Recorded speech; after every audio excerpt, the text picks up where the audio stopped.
সামান্য বিষয়। তুমি একটা মেয়ের হাত ধরে বিচের মধ্যে হাঁটাহাঁটি করছো, দুদিন হয়নি তোমার বিয়ে হয়েছে, তোমার কাছে সামান্য বিষয়টা? Please let me explain. হ্যাঁ আসিফ, তুমি এখানে? না এসে তো পারলাম না। আমাকে না মারলে কি আপনার চলতো না?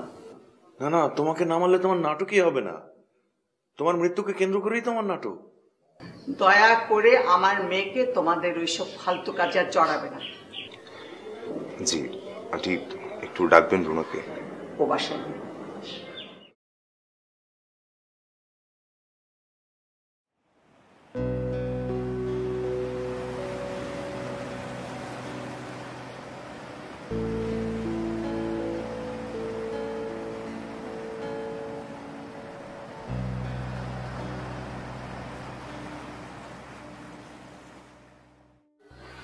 আমাদের সার্কেলটা ভেঙে যাচ্ছে আপনি। বন্ধে বন্ধে কাজটা ঠিক হয়নি আফির। দেখ, তুই ওদের মতো কথা বলিস না। এখানে কেউ বাচ্চা না, সবই ইউনিভার্সিটিতে পড়ে। তারপরও আফিফ, আমি তোমার সাথে কথা বলতে চাই। বলো। আমি তোমার সাথে একা কথা বলতে চাই।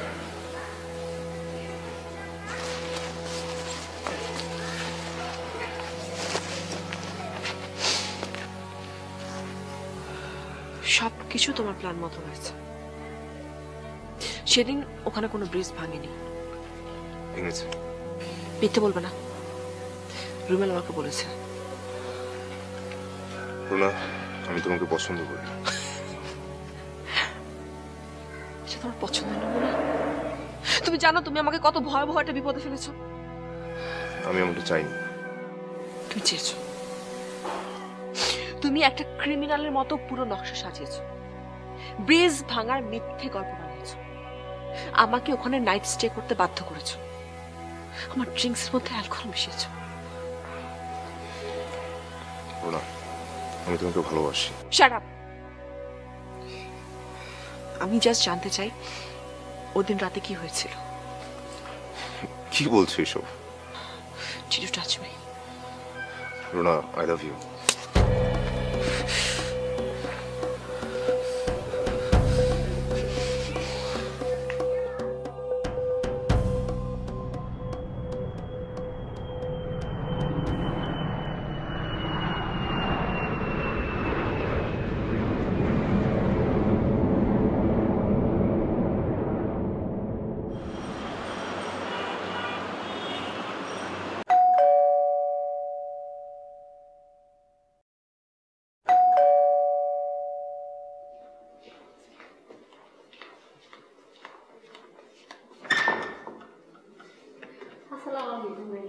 মা বাবা কোথায়?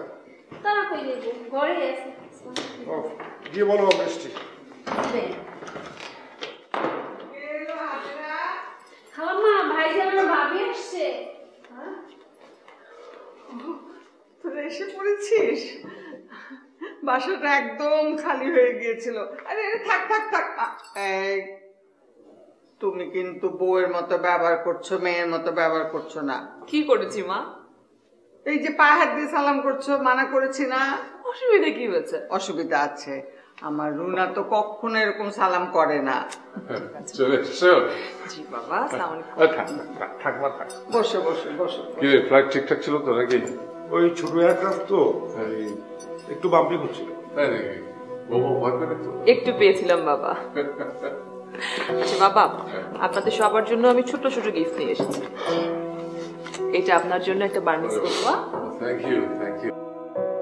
মা, এটা আপনার জন্য।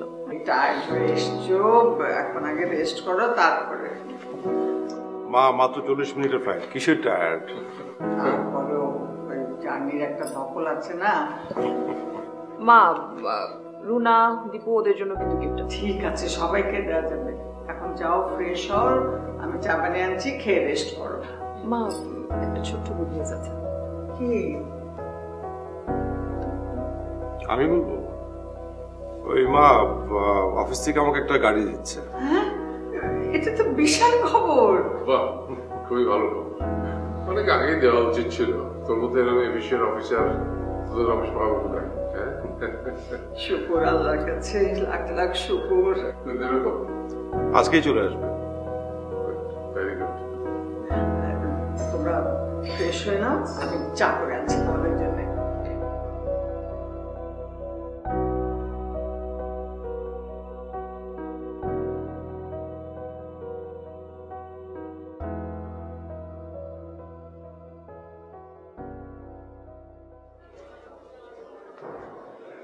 দীপু, বাবা একটু বাজারে যা, ওপরে এসছে, ওই ফ্রিজে কিছু না, একটা মাছ নিয়ে আয়। লাগবে না মা, যা আছে খেয়ে নেবে।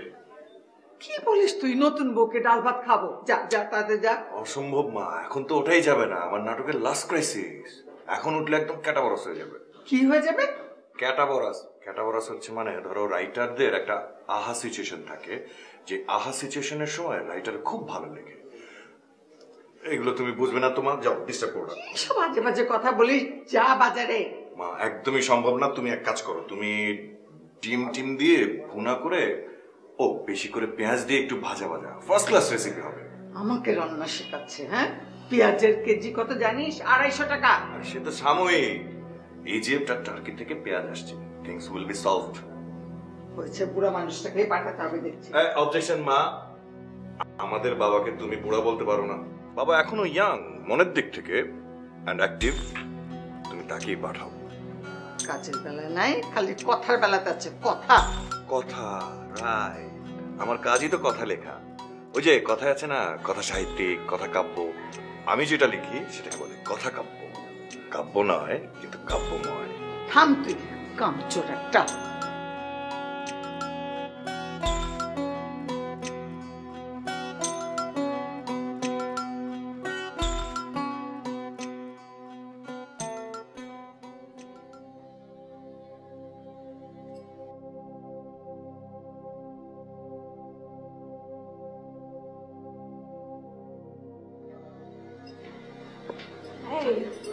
চুপচাপ বসে আছো কেন এভাবে?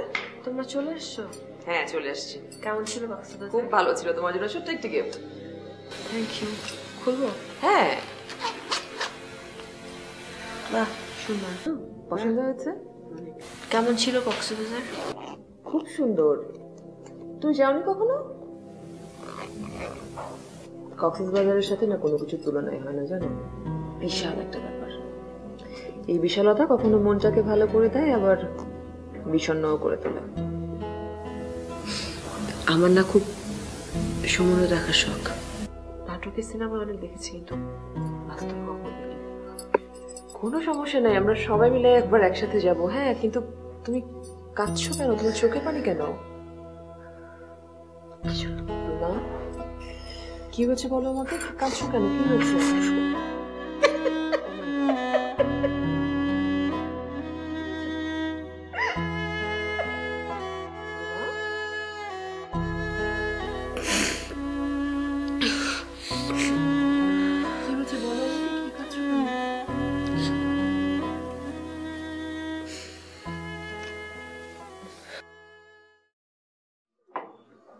হাজেরা, জি খালাম্মা।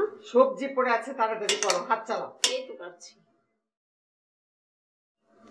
মা, কি রান্না করছে? এই তো মাছ হয়ে গেছে, এই মুরগিটা চড়াবো। মা, মুরগিটা আমি করে দিচ্ছি, আপনি যান। না মা, তুমি রেস্ট করো, এই তো হয়ে যাবে, বেশিক্ষণ লাগবে না। মা, আমারও বেশিক্ষণ লাগবে না, আপনি প্লিজ যান তো, আমি করে দিই। আচ্ছা ঠিক আছে। হাজেরা, এই সবজি চট করে কেটে ফেলো। হ্যাঁ। মা, রুনার কি হয়েছে? কি হবে? না, দেখলাম চুপচাপ একা একা বসে আছে, চোখেও পানি। একদম, কিছু বললে অমনে কান্নাকাটি, মা খারাপ। মাও কিন্তু খুব লক্ষ্মী একটা মেয়ে। লক্ষ্মী। আচ্ছা ঠিক আছে, আমি যাচ্ছি, কিছু লাগলে আমাকে বলো মা। হ্যাঁ,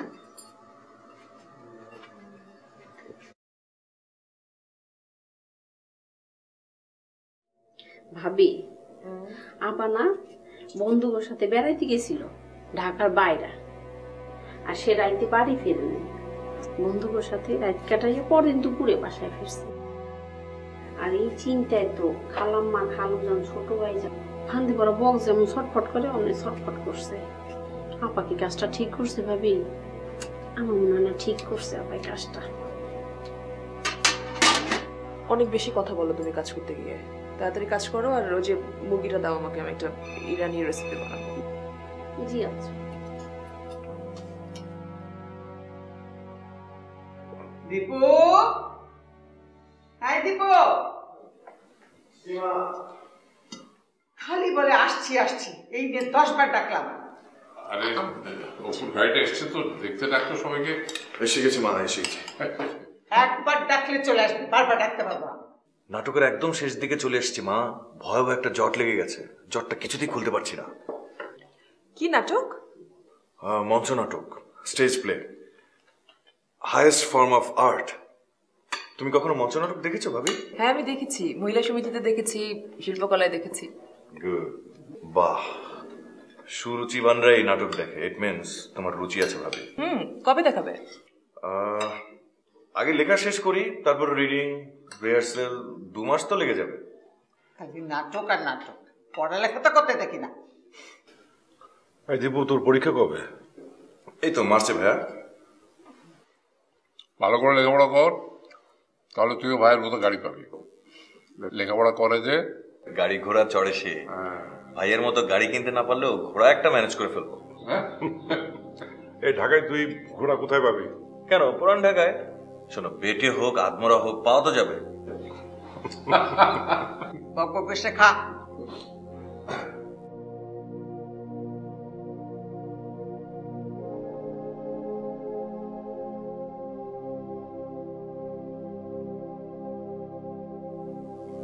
মা একটা কথা বলি, প্লিজ ডোন্ট মাইন্ড। কি? মানে সবাই তো আর সত্যিটা নিতে পারে না, তাই ডোন্ট মাইন্ড ডিসক্লেমার। ভনিতে রাগ করে কি বলবি বল। মা, তোমার রান্নাটা না দিন দিন ডিটোরিয়েট করছে। এই যে মুরগিটা একদম ভোতা, নুন ঝাল কিচ্ছু হয়নি, মানে কিরকম পানসে, আর সবজিটা না রোগীর পথ্য। Very frustrating cooking. বক বক না করে খা। এই জন্যই বলেছিলাম সত্যিটা কেউ নিতে পারে না। বাবা, তুমি একটু টেস্ট করে দেখো, দেখো না। দাওয়ান দিচ্ছি তোমাকে, দেখো। আর দেখতেই তো কিরকম লাগছে, দেখো। ঘ্রাণেই তো সবকিছু বোঝা যায়, কিরকম পানসে ফ্যাকাশে ডেটংটা মেটাং অবস্থা। এটা আবার কি শব্দ? ডেটাংটা বেটা। আর ওই যে ক্যাটাবরসের মতো অবস্থা। তুই চুপ করবি? বাক স্বাধীনতা একটা সিভিল রাইট মা, আমার সাংবিধানিক অধিকার। It is a awful show of MasterChef. বক বকটা করে খা। আরে খাস। কি হলো ভাবি?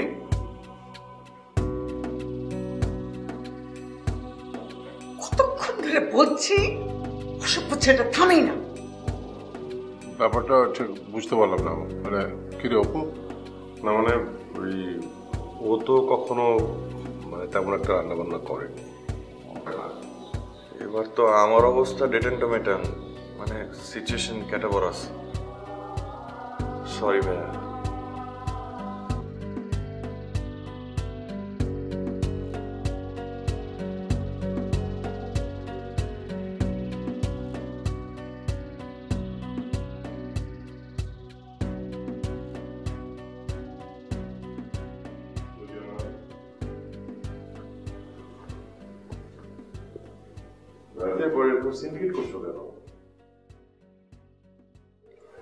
সিনক্রেট কোথায় করলাম? না, যে খাবার ছেড়ে উঠে আসলে তো কি করবো আমি? মানে বসে বসে কি তোমার ভাই ড্যাটংটা ম্যাটং আর ওই যে ক্যাটাবরাস শব্দ শুনবো? আচ্ছা, ও তো এমনিতেই মজা করে, আর ও তো জানতো না যে রান্নাটা তুমি করেছো। তুমি হাসছো কিসের জন্য বলো তো? মানে কি খুব মজা পাচ্ছ না? মানে কোথায় মানুষ মানুষের বউকে একটু হেল্প করে, সাপোর্ট করে, আর তুমি নাজেহাল অবস্থা দেখে হাসছো? ওয়াও। ভাবিয়া সরি, আমি আসলে বুঝতে পারিনি যে তুমি রান্না করেছো। আমি মায়ের সঙ্গে সবসময় এরকম মজা করি। এরকম মজা করা সবসময় ঠিক না দীপু, নট ইভেন মার সঙ্গেও। আর তুমি যেটা নিয়ে হাসাহাসি করছো না, ওটা একটা ইরানিয়ান রেসিপি, তারা ঝাল মশলা খায় না। না মানে বলছিলাম, হঠাৎ আমাদেরকে তোমার ইরানি কেন মনে হলো? মানে ভাইয়া কি তোমাকে গল্প দিয়েছে যে আমরা ইরানের সিরাজ শহর থেকে এসেছি, এটসেট্রা এটসেট্রা? অপু, তোমার কথাবার্তা আমার খুব অসহ্য লাগছে। প্লিজ তুমি এখন এখান থেকে যাও। সরি ভাবি, এসো খেতে এসো। আমার খিদে মিটে গেছে, আমি এখন খাবো না।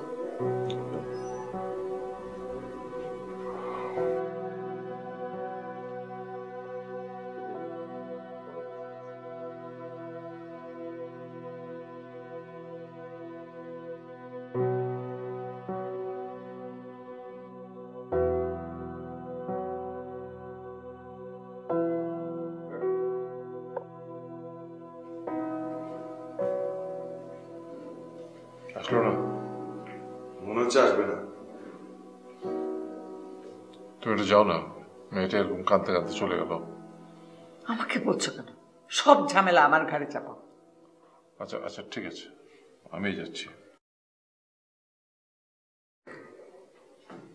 এলো না? সব দোষী দীপুটার। কথা একটু কম বলিস। তোর কপালে কিন্তু অনেক দুঃখ আছে, আমি বললাম। আই এম ইনোসেন্ট মা, বলতে পারো ভিকটিম অফ সার্কামস্টেন্সেস। মানে আপাতভাবে আমাকে দোষী মনে হলো, দোষটা কিন্তু আমার নয়। দোষটা কার? তোমার। হ্যাঁ, ওই বড় লোকের মেয়েকে তুমি রান্না করে পাঠিয়ে তো ঝামেলা পাকিয়েছো। একদম না জেনে কথা বলবি না। আচ্ছা, ঠিক আছে। আমি পাঠাইনি, ও নিজে গেছে। হয়েছে হয়েছে, তোমরা একটু চুপ করো, আমি যাচ্ছি।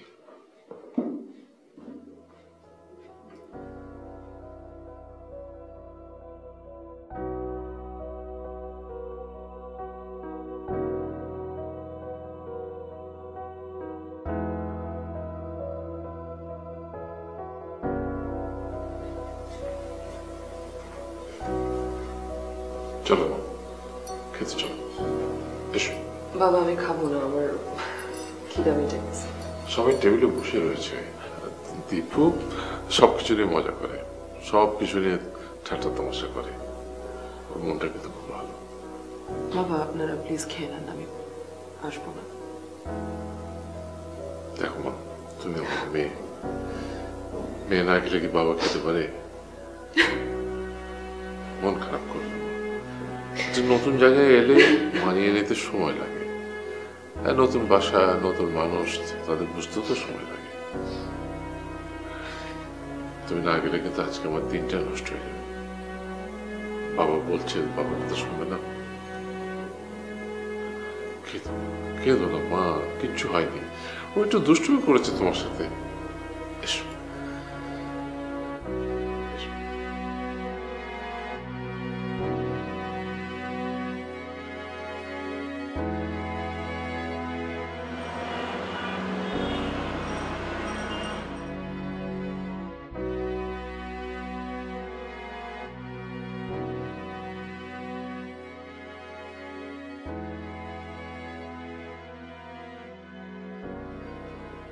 কি করিস দীপু? কেন, ওই যে বললাম না নাটক লিখছি।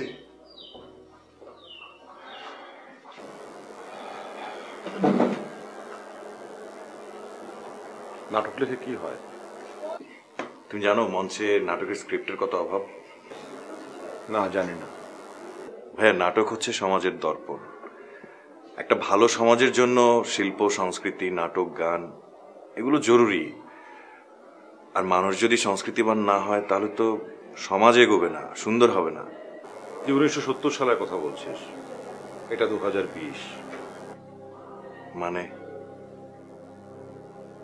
মানে হচ্ছে সময় বদলেছে দীপু। সময়ের সঙ্গে সঙ্গে বদলেছে পৃথিবীর দর্শন, মানুষের চিন্তা ভাবনা। হ্যাঁ, নাটক 3000 বছর আগেও ছিল, আবার 30,000 বছর পরেও থাকবে। আর এটাই আমাদের সভ্যতার একটা অর্জন। দেখ কতদিন পৃথিবী টিকে থাকে কিনা। Time has change. মানুষ এখন আর সমষ্টির কথা ভাবে না, ভাবে নিজের কথা, নিজের উন্নতি, অর্থ সম্পত্তি, এসবই প্রধান। 3000 বছর আগেও তাই ছিল, অর্থই সবচেয়ে গুরুত্বপূর্ণ। We have different philosophy. But we have a common family, সেটাও খেয়াল রাখা দরকার। সরি ভাইয়া, I didn't mean to hurt Bhabhi. That's all right. She is little sensitive. খেয়াল রাখিস। ও ভাইয়া বল। তোমার কাছে 500 টাকা হবে? এরপর থেকে টাকাটাও তুই ভাবির কাছ থেকে নিস। এক হাতে হিসেব রাখা ভালো। খরচ তো কম না।